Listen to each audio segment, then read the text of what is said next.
Or maybe where are you going? It's a good one to at least be stirring around and go, I don't have all the answers for tomorrow, but here's a good goal to shoot for. Here's a place I'm heading. Here's something I want to accomplish. And if I'm honest with myself, I'll make the decisions that help me to get to that place. Practical stuff.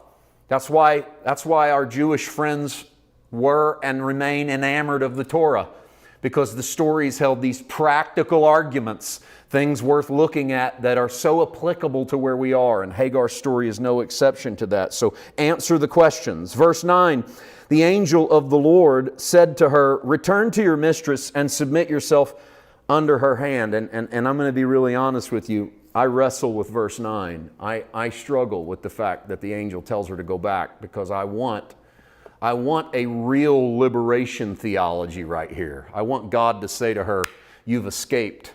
Congratulations. I've got you. But he doesn't. He says, go back and submit. And I've wrestled with what that means and what that looks like. And I don't want to give away yet quite where I've landed, because my landing spot's where we'll close. Because I think there's a little something more for Hagar to learn, and I don't think she can learn it. In the culture she's in, I don't think she can learn it any other way but going back to where she was from. I don't think the message the Bible is sending is the only way out of the wilderness is to turn around and go back to the place you came in. Although I do think sometimes that's the case too. That sometimes you have to go in there and find what you need to find and take it out with you. Maybe it's like Jesus going into that wilderness. So understanding that Hagar is wrestling something, we're wrestling something. Watch this in her story. The angel of the Lord said to her, I will multiply your descendants exceedingly, so that they shall not be counted for multitude. And the angel of the Lord said to her, behold, you are with child, and you shall bear a son, and you shall call his name Ishmael, because the Lord has heard your affliction. And this might be worth writing in your margin somewhere, or just taking a digital note of, if that's the way you take notes, man, because this is something you'll want if your Bible doesn't have maybe a center column reference or whatever. But the word Ishmael is Hebrew for God hears. All right? So what she's being told is, you're going to have a son, and every time you say his name, what you're going to be saying out loud when you say Ishmael is, God hears me.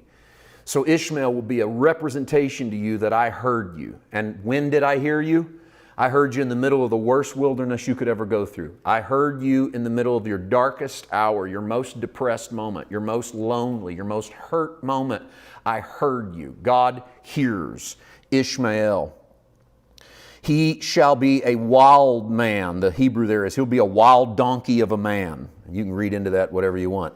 His hand shall be against every man, and every man's hand against him, and he shall dwell in the presence of all his brethren.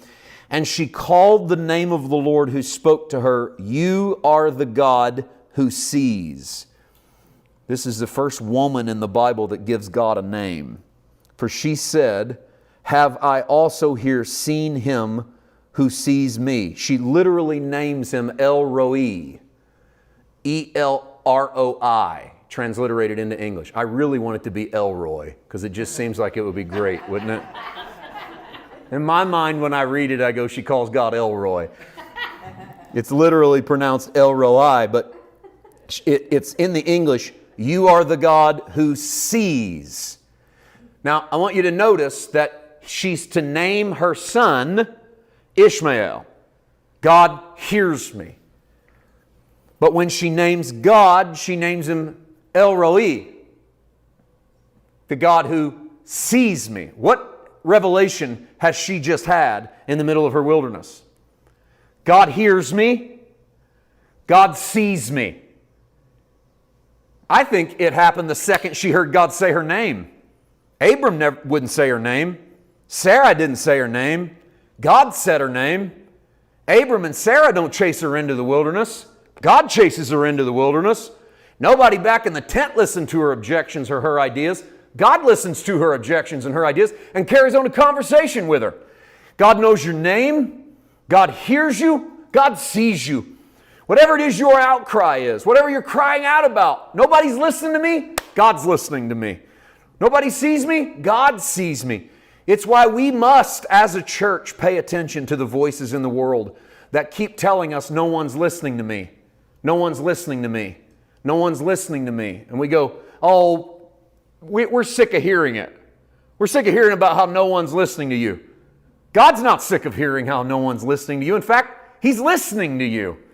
Whatever the need is that people are bringing. It's why when the church of Jesus Christ moves into the place where we're ready to help those who are in the wilderness, because it's easy to go, we just want lost people to come in here and get saved. We just want people to come meet the Lord. And what we're really saying a lot of times is we really want them to come on our terms to our church service and sit down and be really quiet and listen to our music and our sermons, and then at the end come up and make the commitment that we made, and then they'll go out and change the stuff that we don't like about them, and then we can call them part of our family. And it doesn't get to work that way. We're the called out ones, and we are a collection of people who have various backgrounds, multicolored backgrounds, baggage, and we're not pushing all that off in the closet and hiding it when people come in. It's supposed to be out in the visibility. Look, here's what our problem is. Here's our need. You might have some needs as well. Let us help you with those needs. Let us pick that burden up for a little while. Let me listen to you. I had someone say to me recently, I just want to love people. I just really want people to understand God's love. And I heard the Spirit, and it was because I was wrestling this message, but I heard the Spirit shout to me to say to them, and I did, don't say you want to love people if you won't listen to them and you won't see them.